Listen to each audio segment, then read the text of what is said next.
Chers auditeurs, bonjour. Bienvenue sur ma chaîne Margot Raconte. J'espère que vous vous portez bien. Pour moi, ça marche. Aujourd'hui, ça me fait plaisir de vous raconter une histoire de la restauration. C'est-à-dire que des petits restaurants abondent dans nos villes. On peut y déguster d'excellents mets traditionnels. Voulez-vous connaître l'un d'entre eux? Alors, suivez-moi. Nous sommes chez Tantine Alice. C'est certainement le restaurant le plus animé de la ville. Chaque jour, dès 18 h du soir, vous trouvez une foule colorée se presse sous la vaste paillote autour des tables branlantes recouvertes de toiles cirées et éclairées de lampes rouges, soit vertes et jaunes, qui donnent à l'endroit un éternel aile de fête. Il y a des jeunes serveuses, les bras chargés de plats odorants, vont et viennent au milieu des clients insensibles aux plaisanteries qui fusent de toutes parts. Dans un coin, un gaillard au sort d'appétit engloutit une copieuse ration de riz arrosé de sauce tomate, tandis qu'un voisin manifeste son impatience par de retentissants éclats de voix.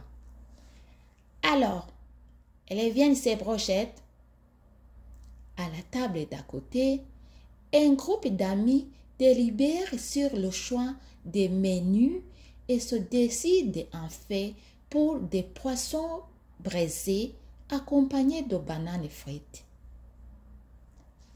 Un peu plus loin, 4 joyeux amis réunis autour d'une bouteille se racontent les 2 derniers matchs de football dans un concert d'exclamations, de rire et d'applaudissements.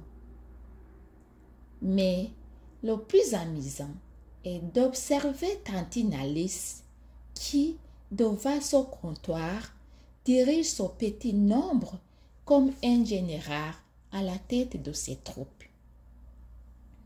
Marie, vite, 2 brochettes pour Monsieur Edmond.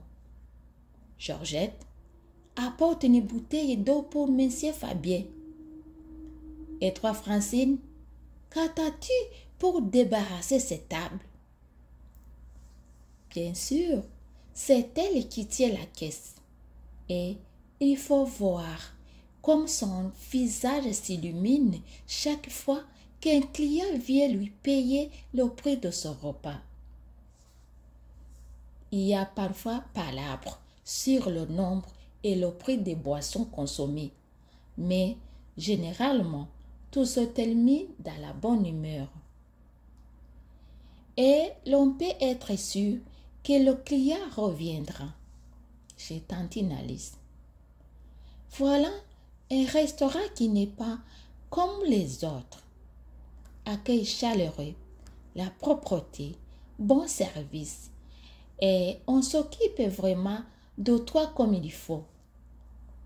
Mais chose étonnante, la majorité des travailleurs ont une augmentation de poids exceptionnelle.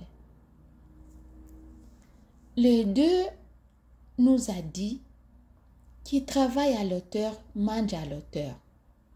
Chez Tantine Alice, tu peux manger au début et à la fin du travail. Il y a une réduction pour les employés.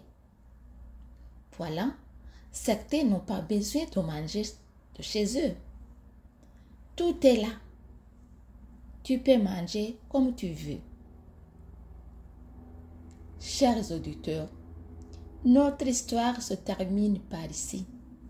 J'espère que vous avez compris ce qui se passe chez Tantine Alice chaque soir. Quel plat pouvez-vous manger dans son restaurant? Et pourquoi compare-t-on Tantine Alice à un général? Si vous avez aimé, n'oubliez pas de liker, de commenter et surtout de partager l'histoire à la majorité. Et n'oubliez pas bien sûr de vous abonner pour ne rien manquer. Merci et à bientôt pour une nouvelle histoire.